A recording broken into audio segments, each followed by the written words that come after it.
On set at Live It Up is Ilene Marcus, and she went through a life-changing experience, and now she's a coach. So let's tune in right now. Ilene, how are you? I'm great, Donna. So glad to be here. Now, a life-changing moment. What happened for you?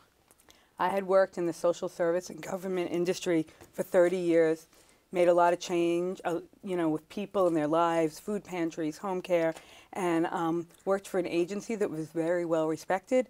And about a year ago, the CEO was indicted for fraud. How did you protect yourself in that instance? Because a lot of businesses seem like fraud is people are going to jail left and right all the time. How did you protect yourself when that happened? What did you do? It's a great question.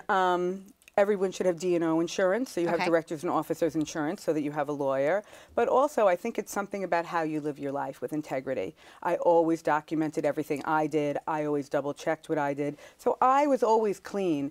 There were certain things that people would ask me about, but overall I had emails. I had never been involved in anything that he had been involved in. And everything I did, I had spreadsheets on, or emails, or documentation, and that's what it was. Were you curious at all? Did you ever kind of have that weird feeling, like that intuition, women's intuition, where you're like,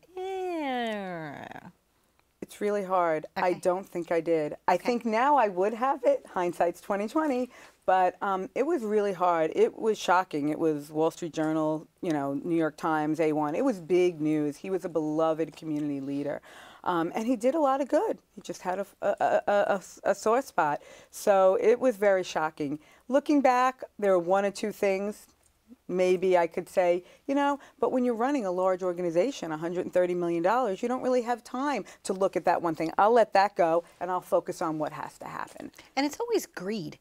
When people are embezzling money, like how much is it, it's just craziness. It is really crazy, especially when you work for an anti-poverty agency. But the thing I'm very proud about, and this is what came out, is usually when that happens, where there's smoke, there's fire, someone's embezzling and you learn and the clients weren't there and the staff and the no-shows. That did not happen in the agency I work for. My part of the business, which was the programs and services, everything was there. Whatever money was not skimmed off the top by him, we could document everything. The staff was there, the food packages went out, people's rent got paid, and that's what really, when I talked about the integrity, that's what happened. And so you decided, you woke up one day and said, you know what, I'm doing something different. Tell us about that moment. So that moment was, I had really thought that for years it was my calling to be a social worker and to work in systems instead of, just saying, okay, I'm going to go today and help someone, which is a great thing, and everybody should do community service. But I really wanted to make the whole system better. So write laws and policies and rules. And I think I accomplished that in my life. But when this happened to me, I woke up and said, you know what? It's really about the integrity of each person, and it really starts from the top. And the CEO is really who sets the tone. And all these years, I thought it was so important to do the social services when the most thing we can give someone is really their own income so they can do what they need to do for their lives. And it really started me thinking about companies being the lifeblood of our community. Right? Because whether you are educated or not, if an employer is interested in you, if an employer takes the time to educate you, to have an institution where you can grow, you can have a career ladder, to have a company that gives back to the community and does all those things, that's where you really have positive change and involvement, and you're really impacting people's lives as well as the economy. And so you found your niche, and that's what you're doing. You're going through, you're getting clients, and you're helping them build corporations from the top down and then from the bottom up. Exactly, and I'm really very blessed. I work with an international company called Vistage International. It has 18,000 CEO members across the country. It's in 17 other countries, and there are only a handful of us coaches. There are about 400 of us, and we are really trained through their method. They take us because of our experience, what we've done, who we are, and then they really train us in their method, which is really to get the heart of issues, to help CEOs really make decisions that help their companies to grow and help their staff to thrive and their employees. Well, that's so encouraging to know that, you went through this tragedy, this experience, this challenge, and then you were able to rebrand yourself, regroup. How did it feel when they said that you made it, that you got in? I am a happy person always. We always joke, I could be doing the dishes and I'm happy. I like to find the joy in everything. I think it was one of the first times in my life that I actually yelled out loud. Woohoo! You know, it just felt really great because it helped me take that really hard experience. When you go through something like that with someone who's been cheating or lying, you look at yourself and you say, could I have known? Maybe I wasn't that good. What mistakes did I make? I think that's something that's very important to say, did I have any part in this? Did I let him get away with it?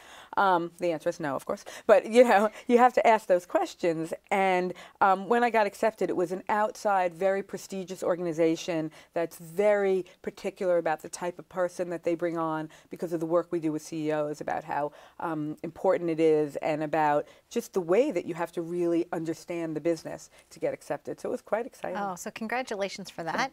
And so when somebody wants to engage with you, how do they find you? They can find me on LinkedIn. Okay. LinkedIn is really the world's most, not even most, a very professional tool. It is the #1 tool. And I'm Ilene Marcus. You'll see, you know, my name on the screen. And right on LinkedIn, you'll find me. And it's a great tool for people to say, hello, I'm thinking of doing this. You can search Vistage or Vistage Chair. We're called Chairs. We facilitate a group of 16 non-competing CEOs. Okay. So the idea is that everyone, you know, wants to really share because you're not my competitor, right? And we learn very differently from a peer than we do from someone. Well, we learn very differently from a peer. We hear different things from So a if peer. you had an entrepreneur that owned several bakeries, right, then you wouldn't have another bakery. That's what you mean by the non-compete You for those got it. at home that Exactly. aren't sure of that. But you could take like somebody that owned a car wash and several car washes and put them together with the bakery person, and there you go. Right. One of the stories that they tell at Vistage International is about the guy who created Blinds.com. That he had a business that him and his wife had owned in a small store in the Midwest. And they were thinking of taking it online, but they didn't know. He was in a Vistage group, and he had tech members in his group. And they said, we can figure this out. We can give you some guidance. And all of a sudden, you know, this company was able to blossom in a way that if he had gone to a few seminars or gone to his industry verticals, wouldn't have learned from different industries and to be very successful. So who knows what a bakery can learn from a car wash. Absolutely. You could wash your car and they could wash the dishes after you I bake could have the coffee cupcakes. in it for Exactly. something. There you go. You never know. So, but thank you for visiting with us today Thank you on so Live It much Up. for having me. We're looking forward to a long journey with you. So thank you. Thank you. There you go. It was Ilene Marcus, and she is with Vistage, and she also owns her own company that she says is an ism because it's her initials. So stay tuned for more on Live It Up.